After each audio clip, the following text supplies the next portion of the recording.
You're watching Viewpoint. Welcome back. Tonight, produced with the help of Women in Enterprise and the Federation of Small Businesses.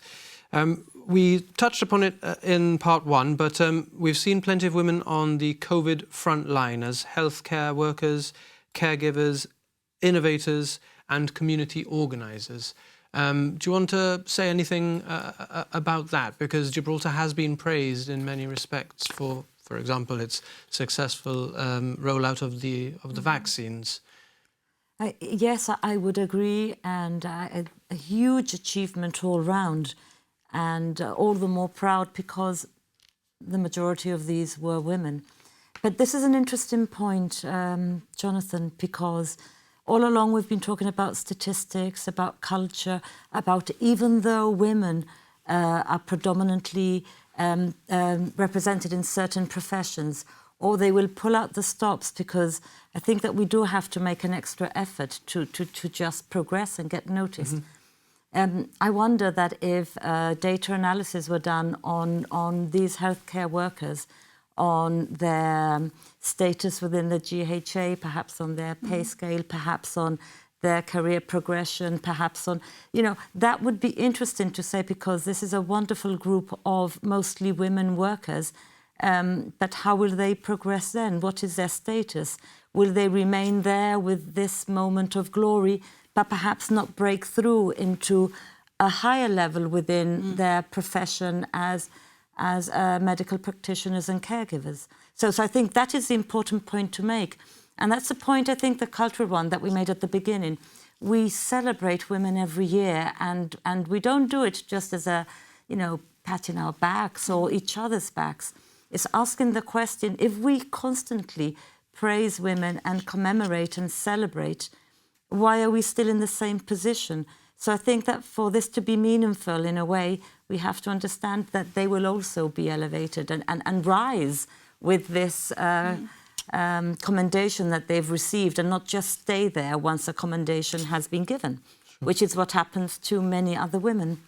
I think it's not just about the stats either, it's about analysing the way in which people work. And I think one of the things that COVID has shown us as well is really the whole playing field in terms of how people work has really shifted. And so this idea of home working, this Zoom and the technology that we've got, and again, this point of allowing women, not making an assumption or a judgment or a decision for women, but to say, how do you want to work? How do you work? Like you made the point that this, the GH has been led by these very, very capable women. How do they work? How did they do that? I'd be very interested to look, because what we're not talking about replacing men. This is not like an Amazonian women takeover here. What this is about taking our place to be able to augment and assist and facilitate in business development.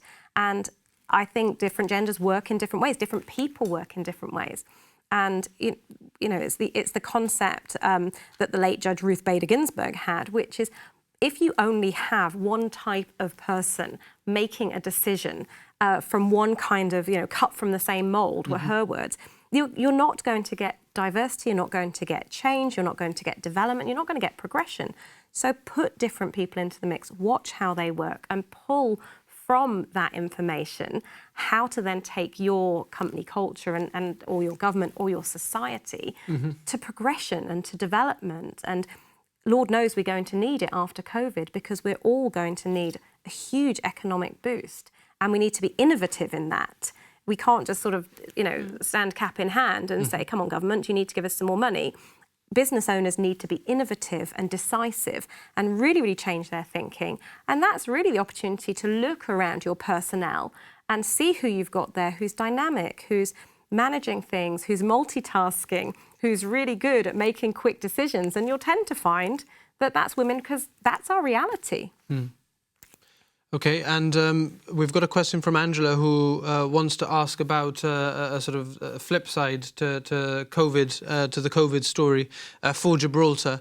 She draws our attention to the 26% rise in reports of domestic abuse year on year, and asks what the panel's thoughts are on that as regards the sort of the power dynamic and what that tells us about men and women today in Gibraltar. Yes, it's shocking. And it's even shocking to say, unsurprising given the tension within domestic settings at the moment. It's a difficult one because it's a difficult one to deal with, I have to say, because statistically men are the main perpetrators against women when it comes to violence, and not just in domestic settings or in the household. And how does that change? How does that change? Is it with the punitive edge of the law? Is it with women removing themselves if they're able to from a situation? But in the immediate, how do we deal with that setting, which at the moment the domestic space has become, yes, diverse in that we multitask and diverse in that we're able to maybe homeschool and work at the same time, with difficulty perhaps, but we do it. But when you have a very dark side of COVID taking place and it's behind closed doors, that domestic setting is a very dangerous one as well.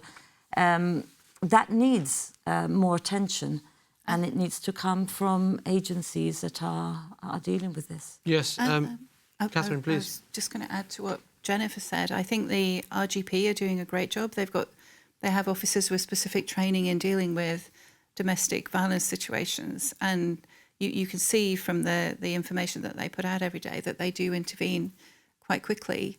And my personal view is that longer term, if a woman is economically independent, then she has a lot more options for getting out of a bad situation, hopefully before it gets bad. But then, of course, you have issues with coercive control and things like that. And when there are children involved, it's really, really, really difficult. So this is something that we discussed last year, if I'm not mistaken, Catherine, about the need for women to be financially independent. Yeah. Generally. But for many reasons, but it sort of helps in this situation, because otherwise you have an escape route. Yeah. But I think this also puts the spotlight on the reality, and we have to accept the reality of the difference between the sexes and the vulnerability of women, which is where the stereotypical views of our frailty have come from. But this really puts the spotlight on, yes, there are instances in which women are vulnerable, and so society has a duty and a responsibility to be able to, sort of ensure that there is education. This goes back to sort of schools as well, and education about respect for women, this sort of protection of not treating women as though they're sort of punch bags and preying on their vulnerability. And also, another of the things that are sort of my pet subject is about this objectification of women, which actually sort of stems out into workplaces as well, because it's stereotypical ensconced views in society that, women are weak and women can be sort of manipulated and, treated in this way. And it's utterly unacceptable. But until society puts women into a position of equality and strength and empowerment, we're going to be battling this, as you say, the darker side, because it's people preying on the sort of physical vulnerabilities of women and taking advantage of that. But it needs to be, and again, it comes back down to this change of society's perceptions. We're talking about domestic violence, among other things, domestic abuse, and we should say that in an emergency you can call 199, of course, to speak to the police. You can also call 200 72500 if you'd like to speak to a police officer in confidence. One point that I also wanted to make in connection with what you were just saying there, Fiona, is that it also starts at a very young age, sadly, doesn't it? Yes. For those of us who have or know people who are in comprehensive schools, unfortunately, this sort of dynamic that you want to think will not be there in 20 or 30 years is already present among teenagers. Not all of them, obviously, in Gibraltar, but that it's very difficult to sort of break the cycle, isn't it? It's entirely learned behaviour, and it's entirely mended by a much better dialogue, a much better discourse. And I think, in a way, that's why, often we get asked, why do we need International Women's Day? And the typical answer from those of us that are very much involved in it is, well, we're looking forward to the day that we don't. Yeah, sure. And I think the choose to challenge hashtag, I interpreted in that way, in sort of one of the important things is to be able to say, hang on, that's not okay. What you just said there, that was a joke, you think, but actually it's not okay because ABC. I mean, do you agree with that? I mean, should... I would agree, but I would also agree that it's always women who are making the challenge, but it would be great if their colleagues, their male colleagues in the workplace also set the challenge to themselves, because it can be very polarizing. And I know that there are many male colleagues who are hugely supportive, who are huge. So I don't wish to draw attention to, you know, a lack of support, or that there are many men who are, but everybody should be challenging themselves and not just women. And the questions that we're raising over here should also be questions that men should be asking. Because after all, we were talking about learned behaviour, about families, about settings, cultural settings within families and workplaces. But men who are at a workplace, they have wives, they have daughters.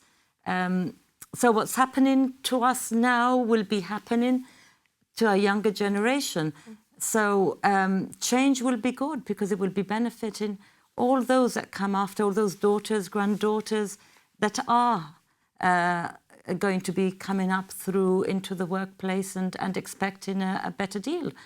So it's in everybody's interest, but men need to embrace the challenge as well, because it's their family that will be affected if they don't. I think that's such an important point as well, in terms of, and that was really actually one of the reasons why Women in Business, as an organisation, Gibraltar, were like, you know, we're talking to ourselves here.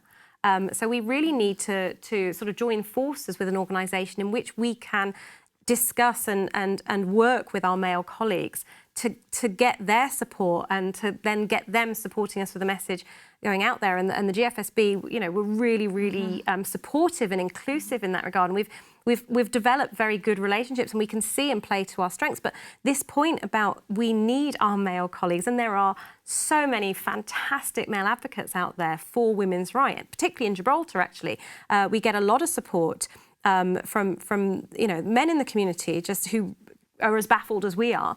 But this point again, for example, objectification of women in the workplace, it's not okay to sort of, you know, make sort of, even in banter, make sort of sexist or sexual innuendos towards your female counterparts. It's just not okay. And you often find the situation where you hear it and you're just like, I can't believe that's just been said. So you still do hear it in your own, I mean... I don't in my workplace. Yes. I work in an awesome workplace, and we're very well behaved. But I'm in charge of that, so you know, I've got my eye on them. But you know, it does happen. It does happen, and you know, I think there's even been a case in the tribunal about this. But it was kind of weighed in the balance as to was it or wasn't it. And without the evidence and without people coming up to support, it's very difficult for anyone to determine. But it shouldn't even get to the tribunal. It should be that you hear somebody call someone, you know, I don't know, even sweetie or darling, you know. We don't want to be called sweetie or darling. We have names.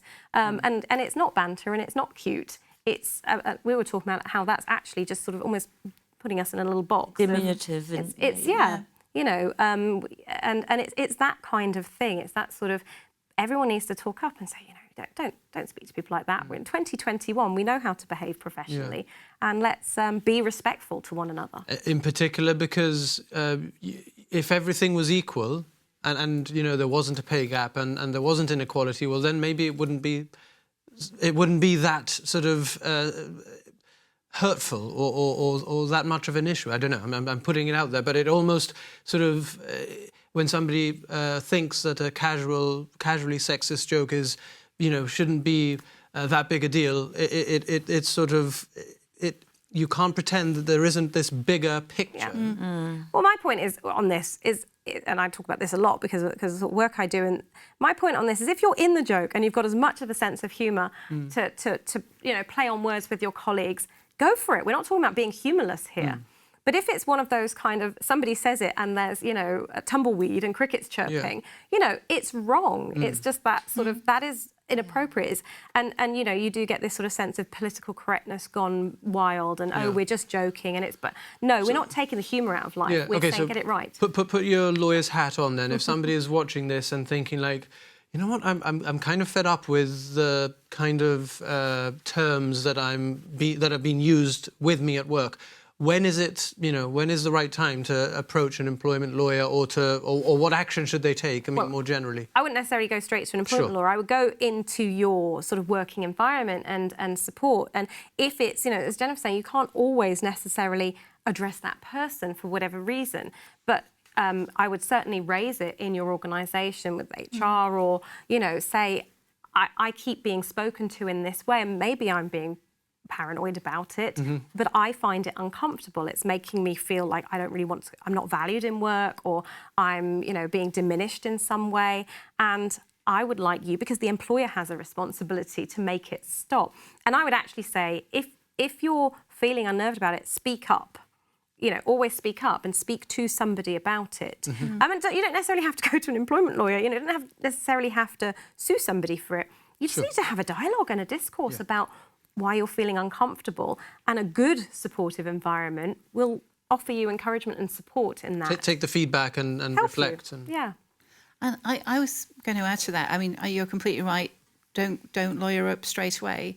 But there are other ways as well. I mean, if you're feeling quite nervous about it, find yourself a mentor, and then you can perhaps rehearse the conversation with them, talk the issue through, work out why you're uncomfortable, and they will be able to give you feedback and say, tell me more about this environment you're working in. Is it fixable? Is it not fixable? And so on. But you've got somebody who is completely neutral at the same time as being on your side. So mentoring is really, really powerful. You've been part of the government's mentoring I've been part of the government's, it's been fantastic. And I'm still actually mentoring one of the women that I mentored through that. And on the back of that, with two friends, I've set up a kind of separate women's mentoring scheme called the Wise Women. So, because we're wise. So we're on Instagram, because only old people go on Facebook, and we're targeted at young people. So. But I think the really good thing about the government mentoring scheme was we had some quite high caliber male mentors. The governor at the time, the previous governor, was one of the mentors, and our chief minister was one of the mentors as well in that scheme. And that's important too in an organisation. Encourage male mentorship of female employees, because that's where you'll start to get those sort of discussions. Because when you're mentoring somebody, you're learning from your mentee as well. It's a discussion, and you learn from each other. So that's how you sort of, in an organisational structure, bridge these gaps, by having things like mentoring schemes. And reverse mentoring. So many senior men and women ask someone more junior in their organisation to mentor them, so they get more of an insight into perhaps a millennial mindset or whatever. How they are perceived. Yeah. Because, from 50 to 20, that's quite a big gap. That's very interesting. And is that sort of something that, generally CEOs and bosses managers are willing to take on? It is something, I mean, I myself have had someone mentoring me, someone who was younger than me, more junior and male, and I benefited from that massively.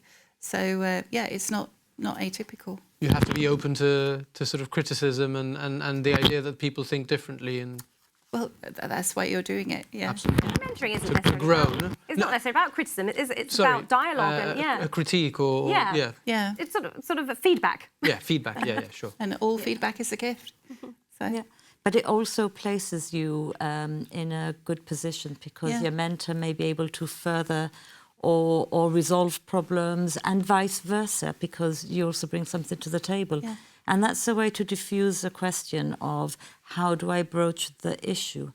As you were saying, rather than confrontational, you have that buffer. And very often a buffer is a very good tool to have. So I think mentoring is hugely important. And that would be my advice to young women in the workplace, actually, would be to find yourself a mentor. And it doesn't actually have to be within your organisation, but find yourself a mentor, a woman that you sort of look up to or admire. And LinkedIn is a great way of doing that. So look at your network. I mean, when we were allocated mentees through the government scheme, I was expecting to get sort of young lawyer, and I participated twice, and each time I got someone from very different backgrounds, and it was good to be able to have that just that contact. And I think that would be a really, really strong piece of advice that I would give to women in the workplace of whatever age. Actually, definitely find yourself a mentor, because you've got someone to, as you say, a test paper in terms of how you're how you're being treated. Okay. So one of the things that we've talked about tonight is trying to measure culture, think about change. How do we measure change? Jennifer, you mentioned earlier that we've been commemorating International Women's Day for decades now. So what are the things that you're looking forward to seeing change? What do you think we might be able to work on for the next 12 months, 24 months? Well, this is part of the challenge. And when we were discussing this programme, this question about civic society, because as Fiona said, we have legislation in place. So it's not as if we can go to our government and say, oi, what are you doing about this? Because they have done. I mean, there's an equalities minister, and she's been promoting women's and equality in general, really, not just women, for a number of years now. There's a legislation in place. The law will take action.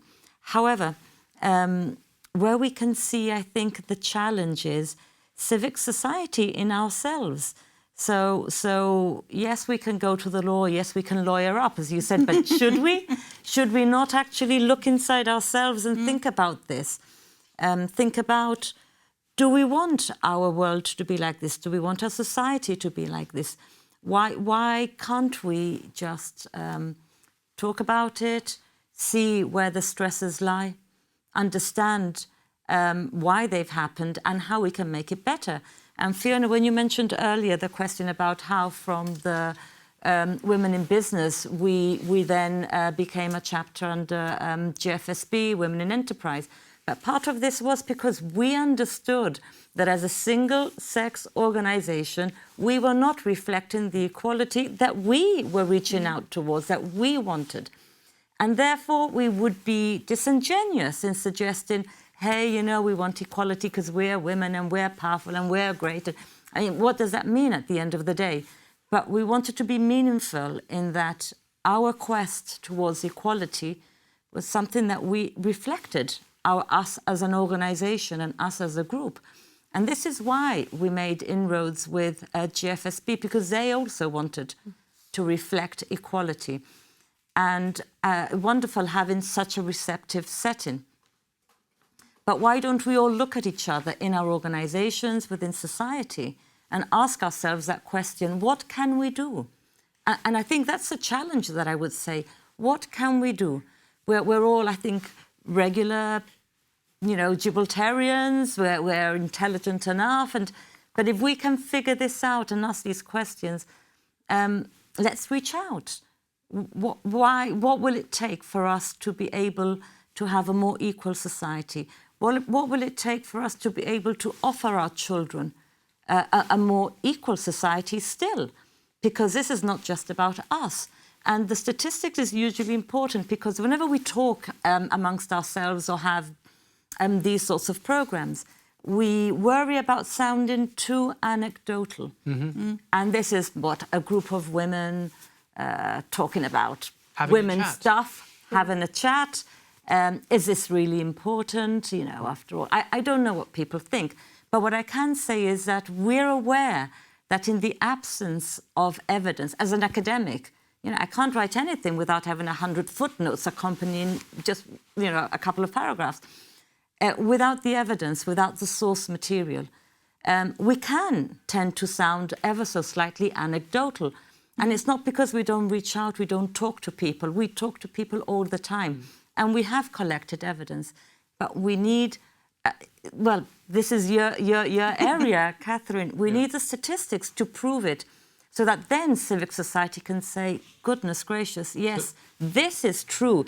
This is not just a group of women saying once, on International Women's Day, this is a raw deal. This is us. This is our society. It's us, all of us. Yeah, absolutely. So Catherine, just to recap that important point which Jennifer has hinted at there, we need more data and we need more data available to other people to analyse themselves so that those analyses can influence policy. Absolutely, Jonathan. So there's a lot of data there. It is there on the GSO website. What we need is more granular data and more accessible data so that the government policymakers can access it, so that groups like Women in Business, GFSB, can access it and use that to influence their thinking and the way that they develop policy.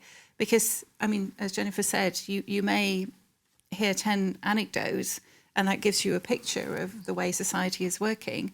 But when you look at the data, you realise for some reason, you may have got 10 complete outliers. Or and it's not working like that at all. So you've made the wrong decision based just on anecdotes. And the problem with anecdotes is that they're the people who shout the loudest. You're missing the mass of people that are hidden, but that you would see in the statistics. So it's for me, it's all about maths. It's all about the numbers, yeah, sure. Yeah. Okay, so one final thought that you'd like viewers to stay with. Short and sweet, if you can. It doesn't have to be sweet, but short, Jennifer. So let's see where we are next year. I think that hopefully the challenge that we've set ourselves is to produce statistics and then stop measuring. Yeah. Okay. And linked to that, if you don't measure it, you can't manage it and you can't see how far you've come. So let's get the stats so we can measure it. I think my message is to leaders of businesses. You're looking at your balance sheets with despair.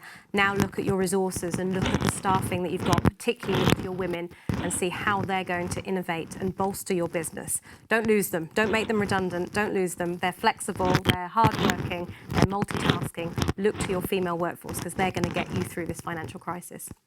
Okay, thank you ever so much to tonight's panel, Jennifer Bannatyne-Pereira, to Catherine Morgan and to Fiona Young. And thank you to Women in Enterprise and the Federation of Small Businesses for helping to produce tonight's discussion.